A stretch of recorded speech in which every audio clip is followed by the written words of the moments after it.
இது Redmi Note 12 Turbo, world's first phone, Snapdragon 7 Plus Gen 2 சிப்போட சூப்பர்பர் C4 Tech Tamil தான் பார்த்துட்டு இருக்கீங்க, வேறு சேனல்லாம் கிளிக் பண்ணல. இருந்துட்டு போட்டுமே என்ன இப்போ அதுக்கு ஏன் இந்த பில்டப் அப்படின்னு நீங்கள் யோசிக்கலாம், தப்பில்லை. வரேன் ஏன் இது ஒரு முக்கியமான சிப், என்ன இதில் அப்படி பண்ணியிருக்காங்க எல்லாமே பார்ப்போம். முதல்ல இந்த Redmi Note 12 Turbo அன்பாக்ஸ் பண்ணலாம், அப்புறம் டீட்டெயில்டாக எல்லாம் பார்க்கலாம். என் பேர் ஆஷ், நீங்கள் பார்த்துட்டு இருக்கிறது C4 Tech தமிழ் தான். வீடியோவுக்கு போவோம். கைஸ், ஆரம்பிக்கிறதுக்கு முன்னாடி ஒரு சின்ன ரிக்வெஸ்ட். நீங்கள் டெலகிராம் யூஸ் பண்ணிங்கன்னா கீழே உள்ள லிங்கை யூஸ் பண்ணி C4 Tech தமிழ் டெலகிராம் சேனலில் ஜாயின் பண்ணுங்கள். அப்லோட்ஸ்லாம் ட்ராக் பண்ணுறதுக்கு கொஞ்சம் வசதியாக இருக்கும். ஸ்பேம் பண்ண மாட்டேன், ப்ராமிஸ். முடிஞ்சால் ஜாயின் பண்ணுங்கள். ஸோ இது Redmi Note 12 Turboவோட பாக்ஸ். நல்லா போல்டான பிராண்டிங் கொடுத்துருக்காங்க சுற்றி ஃபுல்லாக. அண்ட் எஸ், நான் இங்கே வாங்கியிருக்கிறது 8GB RAM 256GB storage version. So open பண்ணுவோம். பண்ண ஒன்றா உள்ள அஃப்கோர்ஸ் இந்த ஒயிட் இன்சர்ட் இருக்குது. டிப்பிக்கலாக நம்ம ரெட்மி ஃபோன்ஸில் பார்க்குறது தான். ரெட்மி பிராண்டிங், கீழே பவர்ட் பை ரெட்மி லோகோ, இங்கே ஒரு QR கோடும் கொடுத்துருக்காங்க. ஓப்பன் பண்ண ஒன்றா உள்ள சிம் இஜெக்டர் டூல் இருக்குது. சரி, வேறு என்ன இருக்குன்னு பார்ப்போம். ரெகுலரான குவிக் ஸ்டார்ட் கைட். அஃப்கோர்ஸ் இந்த ஃபோன் இப்போதைக்கு சைனாவில் மட்டும்தான் அவைலபிளாக இருக்குது, அங்கே தான் இம்போர்ட் பண்ணியிருக்கேன். ஸோ சைனீஸில் இருக்குது. இது போக ஒரு சாஃப்ட் TPU கேஸ். ரெட்மி யூஸ்வலாக அவங்க ஃபோன்ஸோட இன்க்ளூட் பண்ணுறது தான், பெருசாக எதுவும் சொல்லிக்கிற மாதிரி இல்லை. சாஃப்ட் கேஸ் கொஞ்சம் grip இன்க்ரீஸ் பண்ணோம், ஸ்க்ராச்சஸ்லேருந்து ப்ரொடெக்ட் பண்ணோம், அவ்வளோதான். சரி, இதெல்லாம் இப்போ சைடில் வச்சுட்டு ஃபோனுக்கு வருவோம். கவர்லேருந்து வெளில எடுக்கலாம். ரெட்மி இந்த ஃபோனுக்கு 3 டிஃப்ரெண்ட் கலர் ஆப்ஷன்ஸ் கொடுக்குறாங்க. நான் வாங்கியிருக்கிறது ப்ளூ. இதில் மேட் ஃபினிஷ் இருக்குது. க்ளோஸாக பார்க்கையில் கொஞ்சம் கிளிட்டரும் ஆகுது. இப்போ இந்த பேக் பிளாஸ்டிக், அது ஒரு நெகட்டிவ். ஓகே, இது போக ஒரு பிளாக் வெர்ஷன் இருக்குது. இது ஒரு கிளாசி ஃபினிஷ். இதுலேயும் பேக்கில் ஒரு பேட்டர்ன் வருது. பட் அஃப்கோர்ஸ் கிளாசிங்கிறதுனால ஃபிங்கர் பிரிண்ட்ஸ் இன்னும் ஈஸியாக பிக்கப் ஆகலாம்.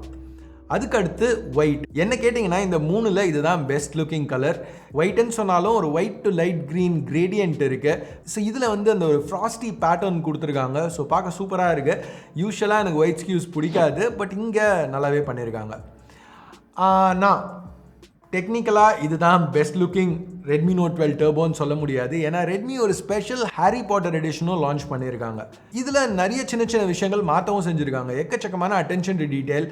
ஹாரி பாட்டர் ஃபேனாக இருந்தீங்கன்னா கண்டிப்பாக இது உங்களுக்கு பிடிக்கும். இன்ஃபேக்ட் இந்த வீடியோஸ்லாம் பார்த்ததுக்கப்புறம் அதை வாங்கியிருக்கலாமே, இதை ஏன்டா வாங்கினேன் அப்படின்னு சொல்லி ஒரு மைண்ட் வாய்ஸ் ஓடிட்டுருக்கு. பட் அஃப்கோர்ஸ் அவங்க அனௌன்ஸ் பண்ணையில் நிறைய பிராண்ட்ஸ் மாதிரி சும்மா ஒரு பெயிண்ட் ஜாப், ஒரு கேஸ் அவ்வளோதான் கொடுப்பாங்களோன்னு நினச்சேன். பட் இங்கே ரொம்ப நல்லா பண்ணியிருக்காங்க. சின்ன சின்ன விஷயங்களுக்கு ரொம்ப அட்டென்ஷன் கொடுத்துருக்காங்க. அந்த பேக் ஃபினிஷ் எல்லாமே ரொம்ப இன்ட்ரெஸ்டிங்காக இருக்குது. எனிவேஸ், நடந்துச்சு. இந்த ஃபோனை வாங்கியாச்சு. ஸோ அன்பாக்சிங்க்கு திருப்பி வருவோம். எல்லா ஷாமி ஃபோன்ஸ், ரெட்மி ஃபோன்ஸ் மாதிரியே இதுக்கும் ப்ரீ அப்ளைட் ஸ்க்ரீன் ப்ரொடெக்டர் இருக்குது. சரி, இப்போ ஃபோனை டக்குன்னு ஆன் பண்ணலாம். பூட் ஆகட்டும். சைடில் வச்சுட்டு வேறு என்ன இருக்குன்னு பார்ப்போம். அடுத்து ஒரு USB கேபிள். இது USB Type A to Type C orange ஆக்சன்ஸோட. ஃபைனலாக ஒரு 67 வாட் சார்ஜர் பாக்ஸ்லேயே இன்க்ளூட் பண்ணியிருக்காங்க. ஸோ இவ்வளோ தான் அன்பாக்சிங்க்கு. இந்த ஃபோனை பற்றி இன்னும் டீட்டெயில்டாக பார்க்குறதுக்கு முன்னாடி டக்குன்னு வீடியோ ஸ்பான்சர் ஆன்பர்னிக்கு ஒரு சின்ன ஷவுட் அவுட். இது RG 405M ஆன்பர்னிக்கோட லேட்டஸ்ட் ஹேண்டல் கேம் கான்சோல். நல்லா பாக்கெட்டபுளாக இருக்குது, ஆனால் பெரிய டிஸ்பிளேயோட. இது ஒரு ஆல் மெட்டல் ஹேண்ட் ஹெல்ட். ஒரு 4" 4x3 பேனலோட கொடுத்துருக்காங்க. ஸோ பழைய கன்சோல்ஸ், செகா ட்ரீம்காஸ்ட், Nintendo 64 இந்த சைஸ் ஹேண்டில்ஸில் இது வரைக்கும் ரன் பண்ண முடியாத இந்த கன்சோல்ஸ்லாம் இதில் நல்லா ரன் பண்ண முடியும். பெசல்ஸ் ரொம்ப ஸ்மாலாக இருக்குது, கம்ஃபர்டபுளாக இருக்குது யூஸ் பண்ணுறதுக்கு. நீங்கள் பார்த்துட்டு இருக்க இந்த sticks hall sensor analogues. So stick drift கிடையாது. 4x3 ஆஸ்பெக்ட் ரேஷியோ ரெட்ரோ கேமிங்க்கு பர்ஃபெக்ட்னு சொல்லலாம். இந்த 405Mல சில கேம் கியூப் PS2 கேம்ஸ் கூட ரன் பண்ண முடியும். இன்ஃபேக்ட் உங்களுக்கு வேணும்னா ஸ்கைலைன் எமுலேட்டர் யூஸ் பண்ணி சில 2D ஸ்விட்ச் கேம்ஸ் கூட ரன் பண்ணலாம். இந்த RG 405M பற்றி இன்னும் தெரிஞ்சுக்கணும்னா டிஸ்கிரிப்ஷனில் உள்ள லிங்கை செக் பண்ணி பாருங்க. ஓகே, வீடியோ ஓப்பனிங்லேயே உங்களுக்கு தெரிஞ்சிருக்கும் இந்த ஃபோனில் மேஜர் ஹைலைட் என்னை பொறுத்த வரைக்கும் உள்ள சிப் தான். நான் சொன்ன மாதிரி இதுதான் வேர்ல்ட்ஸ் ஃபர்ஸ்ட் ஃபோன். குவால்காமோட Snapdragon 7 Plus Gen 2 SoCயோட லான்ச் ஆகிருக்கிறது. இப்போ இந்த சிப்பில் என்ன அவ்வளோ இம்பார்ட்டண்ட், இதில் ஏன் இதை நான் இவ்வளோ ஹைப் பண்ணுறேன் அப்படின்னு பார்த்தீங்கன்னா, இது ஒரு 4 நானோமீட்டர் சிப். நான் நானோமீட்டராக இருந்தால் என்ன, அது மேட்டர் இல்லை.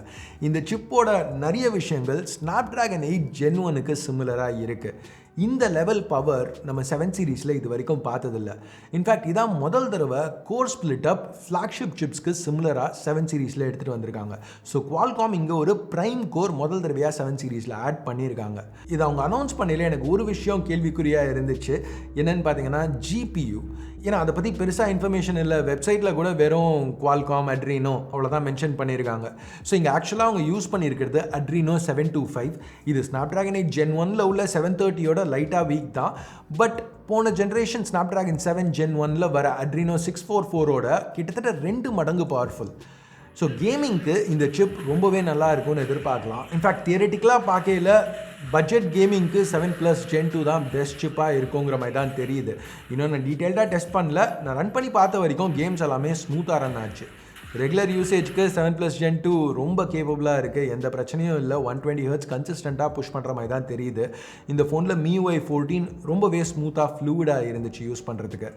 Google Play out of the box கிடையாது, பட் GMS கொடுக்குறாங்க. ஸோ அது செட்டிங்ஸ்லேருந்து எனேபிள் பண்ணலாம். அதுக்கப்புறம் வெறும் APK மட்டும் இன்ஸ்டால் பண்ணால் போதும். ஸோ இஷ்யூஸ் எதுவும் இல்லை.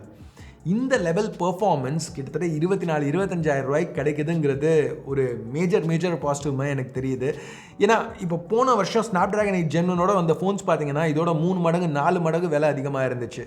ஸோ அந்த லெவல் பெர்ஃபார்மன்ஸ் இந்த மாதிரி ஒரு ஃபோனில் Qualcomm சூப்பராக பண்ணியிருக்காங்க. ரெட்மியும் ஓகே, சரி அவங்களுக்கும் கொஞ்சம் கிரெடிட் கொடுப்போம். இது ரெட்மி பற்றி மட்டும் இல்லை, இந்த சிப் எவ்வளோ பவர்ஃபுல்லாக இருக்குன்னா, அட்லீஸ்ட் இன் தியரி எவ்வளோ பவர்ஃபுல்லாக இருக்குன்னா, இன்னும் நிறைய பிராண்ட்ஸ் இந்த 7+ Gen 2 ஃபோன்ஸ் லான்ச் பண்ணால் இந்த ப்ரைஸ்லையோ இல்லை ஒரு 5,000-8,000 ரூபா அதிகமான ப்ரைஸ்லையோ 7+ Gen 2 ஃபோன்ஸ் லான்ச் பண்ணாங்கன்னா கன்சியூமர்ஸ்க்கு ரொம்பவே அட்வான்டேஜஸாக இருக்கும். ஓகே, இங்கே இந்த 7+ Gen 2 8, 12 இல்லை 16 GB LPDDR5 ரேமோடையும் 256, 512 இல்லை 1 TB ஸ்டோரேஜோடையும் பேர் ஆயிருக்கு. ஃபாஸ்ட்டான LPDDR5, ஃபாஸ்ட்டான UFS 3.1 ஸ்டோரேஜ் தான் ஆஃபர் பண்ணுறாங்க. இங்கே பேஸே நோட் பண்ணுங்கள் 256 GB. கொஞ்சம் வியர்டான ஒரு விஷயம் என்னென்னா, அந்த ஹாரி பாட்டர் எடிஷன் 12/256 தான் அவைலபிளாக இருக்குது. யூஸ்வலாக ஸ்பெஷல் எடிஷன்ஸ்னால் ஹையஸ்ட் கியூவில் தான் கொடுப்பாங்க. இங்கே 12/256 ஆஃபர் பண்ணியிருக்காங்க. எனிவேஸ், இன்னொரு ஏரியா ரெட்மி ரொம்ப இம்ப்ரெசிவாக பண்ணியிருக்கிறதுன்னு பார்த்தா இந்த டிஸ்பிளே. இது ஒரு 6.67 inch OLED panel, Full HD+ resolution, 120 Hz refresh, 12-bit colour depth, peak brightness 1000 nits, HDR10 Dolby விஷனுக்கும் இங்கே சப்போர்ட் கொடுத்துருக்காங்க. பெசல்ஸ் ரொம்ப நேரோவாக இருக்குது. ஸோ ஃபோன் கையில் பிடிக்கிறதுக்கு கொஞ்சம் ஈஸியாக இருக்குது. இதெல்லாம் பாசிட்டிவ்ஸ். நெகட்டிவ்ஸ்னு பார்த்தீங்கன்னா ஆல் பிளாஸ்டிக், சைட்ஸும் சரி பேக்கும் சரி இங்கே பிளாஸ்டிக். இப்போ பிளேஸ்மெண்ட்ஸ்னு வரையில் லெஃப்ட்டில் எதுவும் கிடையாது. பவர் அண்ட் வால்யூம் கீஸ் ரைட்டில், ஃபிங்கர் பிரிண்ட் ஸ்கேனர் இந்த பவர் பட்டனில் பில்டனாக இருக்குது. ரொம்பவே ரெஸ்பான்சிவாக இருந்துச்சு. Headphone jack, yes headphone jack இருக்குது. அது secondary speaker, secondary mic, IR blaster டாப்பில். பாட்டமில் பார்த்தீங்கன்னா primary speaker, USB Type-C port, primary microphone, அப்புறம் SIM tray. Yes, SIM tray, அதாவது டியூவல் சிம்ஸ் மட்டும் யூஸ் பண்ண முடிஞ்ச ஒரு ட்ரே. ஹைப்ரிட் இல்லை, மைக்ரோ எஸ்டிக்கு எந்த சப்போர்ட்டுமே கிடையாது. புரியுது, பேஸே 256 GB கொடுத்துட்டோம், வேணும்னா 1 TB வரைக்கும் ஆஃபர் பண்ணுறோம், அப்போ எதுடா மைக்ரோ எஸ்டின்னு அவங்க சொல்லலாம். பட் கன்சியூமர்ஸாக நான் 1 TB இதில் வாங்கிட்டாலும் அடுத்த ஃபோன் வாங்கல திருப்பி ஸ்டோரேஜுக்கு பே பண்ணணும். மைக்ரோ எஸ்டினா அப்படி எடுத்து இப்படி போட்டுருவேன். ஸோ கன்சியூமராக எனக்கு மிட்ரேஞ்ச் ஃபோன்ஸில் மைக்ரோ எஸ்டி இல்லாமல் பிராண்ட்ஸ் லான்ச் பண்ணுறது ஒரு நெகட்டிவாக தான் தெரியுது. நீங்கள் என்ன நினைக்கிறீங்க? கமெண்ட்ஸில் சொல்லுங்கள். எனிவேஸ், ஃபோன் கம்ஃபர்டபுளாக இருக்குது, ரொம்ப ஸ்லீக்காக இருக்குது. 7.9 mm தான் திக்னஸ், வெயிட்டும் 181 grams. ஸோ பிளாஸ்டிக் யூஸ் பண்ணதுக்கு நம்மளுக்கு அட்லீஸ்ட் ஒரு நல்ல விஷயம் கிடைக்குது. Light weight phone, 5000 mAh battery உள்ளே இருந்தாலும் நல்ல மேனேஜபிளாக இருக்குது வெயிட். கேமராஸ்னு வரையில் இங்கே ட்ரிபிள் கேமரா செட்டப் இருக்குது. Primary 64 MP omni vision sensor, இது ஒரு ஆப்டிகலி ஸ்டேபிளைஸ்ட் f1.8 லென்ஸோட பேராக இருக்குது. இமேஜஸ் ஓகேயாக இருக்குது, கொஞ்சம் டைனாமிக் ரேஞ்ச் லேக்கிங்காக இருக்குது, பட் ரீசனபிளி ஷார்ப், டீசெண்டான கலர்ஸ். அல்ட்ரா வைட் ஒரு 8 MP சோனி IMX355, இது f2.2 லென்ஸோட பேராக இருக்குது. இதில் கலர்ஸ் வந்து கொஞ்சம் நல்லாவே மேட்ச் பண்ணியிருக்காங்க ப்ரைமரியோட. மூணாவது 2 MP மேக்ரோ, அதை பற்றி நம்ம என்றைக்குமே சொல்கிறதுக்கு எதுவும் பெருசாக இல்லை. Video maximum 4K 30 footage okay. But இங்கே தான் ஒரு சின்ன நெகட்டிவ். ஏன்னா 7+ Gen 1 4K 60 வரைக்கும் சப்போர்ட் பண்ண முடியும். ஸோ இது ரெட்மியே இம்போஸ் பண்ண ஒரு ரெஸ்ட்ரிக்ஷன் மாதிரி தான் தெரியுது 4K 30ங்கிறது. செல்ஃபீஸ்க்கு நிறைய ஃபோன்ஸில் பார்த்து அதே Samsung S5K3 P9 16 MP sensor, f2.4 லென்ஸோட பேராக இருக்குது. Reasonably okay performance. Edge detection கொஞ்சம் ஹிட் ஆர் மிஸ்ஸாக இருக்குது. உதாரணத்துக்கு இந்த ஷாட்டில் ஏர்பாட்ஸ் கரெக்டாக டிடெக்ட் ஆகுது, இந்த ஷாட்டில் ஏர்பாட்ஸ் டிடெக்ட் ஆகுது, பட் பின்னாடி கொஞ்சம் பிளர், காது கொஞ்சம் லைட்டாக சரியாக இல்லாத மாதிரி தெரியுது. கொஞ்சம் நான் சொன்ன மாதிரி ஹிட் ஆர் மிஸ். இங்கே இம்ப்ரெசிவான விஷயம் என்னென்னா, இந்த ஃபோனில் 1080-60 செல்ஃபி வீடியோ எடுக்க முடியும். இது பெரிய விஷயம்லாம் கிடையாது, பட் கம்பேரிட்டிவ்லி பார்க்கல இப்போ சில சைனீஸ் பிராண்ட்ஸ் வந்து அவங்க ஃப்ளாக்ஷிப் ஃபோன்ஸ்லேயே 1080-30 தான் மேக்ஸிமம் கொடுக்குறாங்க செல்ஃபி வீடியோன்னு வரையில். ஸோ ஒரு மிட் ரேஞ்ச் பட்ஜெட் ஃபோனில் 1080-60 ஐரானிக்காக இருக்குன்னு சொல்லலாம். ப்ரைஸிங்னு வரையில் இந்த ஃபோன் சைனாவில் 1999 RMBக்கு லான்ச் ஆகிருக்கு. கன்வெர்ட் பண்ணிங்கன்னா 24,000 ரூபாய் இல்லை $290. ஸோ அந்த ப்ரைஸ்க்கு பர்ஃபார்மன்ஸ் எக்கச்சக்கமாக இருக்குன்னு சொல்லலாம். ரெட்மி நோட் 12 டர்போ ரொம்ப ஒரு நல்ல வேல்யூ ஃபார் மணி ஃபோன் மாதிரி தெரியுது. இந்த ஃபோனோட ஃபுல் ரிவ்யூ வேணும்னா கீழே கமெண்ட்ஸில் சொல்லுங்கள். ஏதாவது கேள்விகள் இந்த ஃபோன் பற்றி இருந்துச்சுனாலும் கமெண்ட்ஸில் கேளுங்க. நான் ரிவ்யூ பண்ணனா அதை அட்ரெஸ் பண்ணுறேன். இப்போ நான் ரிவ்யூ பண்ண போகிறேன்னா கன்ஃபார்மாக கமெண்ட் பண்ணுறேன். Nubia Z50 Find X6 Pro review பண்ண போகிறேன். இது நீங்கள் உங்களோட ரெஸ்பான்ஸ் எப்படி இருக்கோ அதை பேஸ் பண்ணி தான் ரிவ்யூ பண்ண போகிறேன்னா இல்லையான்னு முடிவு பண்ண போகிறேன். ஸோ கமெண்ட்ஸில் சொல்லுங்கள்.